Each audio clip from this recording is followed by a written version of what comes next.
Alright, hi everybody. This is going to be installment number 4 of my 10 knives in 10 days challenge. And these two knives I'm going to show are basically unrelated, other than the fact that they are pretty old, pretty beat up. I don't use these, mainly because I don't want anything to happen to them. I want to keep them as they are, kind of as historical collector pieces. Anyway, the first one here, the bigger one, this was given to me by my father-in-law, and this came from, I believe, his dad. Probably a World War II bringback. If anybody knows what that is or recognizes it, this is a German paratrooper gravity knife. Now, it's got the cool, what they call marlin spike that could have been used to undo parachute cords or well, any number of uses as an awl, and that's pretty neat. I mean, it's, when you open this thing up, she's a good, almost 10 inches. So, I mean, could it have been a weapon? Sure, but it was not what it was intended for. So, what this is missing, and could probably be restored, but I don't think I'm ever going to, there's a switch, a spring on the back here that's missing, and that was the lock. They call it a gravity knife because you would push the button, tilt it down, and the blade would come out. And when you were done using the blade, tilt it up, push the button, and it would go in. So since this doesn't have a locking mechanism, it just falls freely. There's no spring inside. It's not like an out the front automatic, but that's about the only thing that's missing from it for that. If you take a look at the blade, she's obviously been pretty well sharpened down too many times, and not with the finest of stones.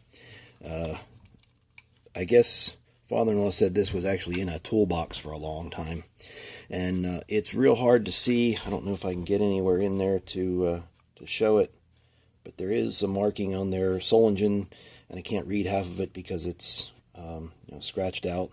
But the last part of this word is fry, F-R-E-I, work, or no, free. So I'm not too sure, and if anybody has any more info on this one, I'd love to know it. I guess if it was in really good condition, if it worked, it'd be worth a couple of bucks, but it's one of those things that, in my collection, I'd never sell it, never get rid of it, and it's the reason I don't want to restore it. I want to keep it as it is. So that's the first one, a sort of unique and old knife. Now this one was apparently my grandfather's, my dad's dad, and it looks, like a good old switchblade. Now, it is a manual opening slip joint. It does not have any locking feature, and I imagine the blade must have been quite a bit longer, and it's been sharpened down many times, and again, not with the finest of stones. But I have no intentions of carrying this one. I have no intentions of restoring it or doing anything else to it. The handles are kind of imitation bone and pretty badly chipped up.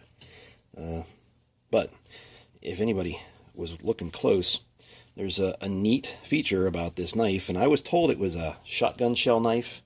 I can't find much information about it. Looking that up, you just find knives that look like shotgun shells, and that's not what I want. But look close up here on the guard. One side says Cal 12, and the other side says Cal 16. Now, the older shells, I mean, we're all pretty spoiled. We have our nice plastic hull shells. But the older shells, metal, brass, or paper. And paper ones, they didn't always hold their markings very well, and they could get a little bit disfigured. And we're all used to being able to see our markings on the bottom of the shell. What this knife was for was when you pulled these shells out, you could slip them through, and if it stopped on this side, you knew it was a Cal 16. It's kind of like a go-no-go gauge. If you slipped it in this side, Cal 12, it passes through and stops on the 16, so you would know, even if the markings weren't clear, that that was a 16. Likewise, if you put the 12 in there, she falls through and stops at the 16, and won't even go into the 16. So that's another one that if anybody knows anything about, I'd sure like to know more info, or where these came from. There's no other markings on the blade that I can see. So there you go. That's installment number 4.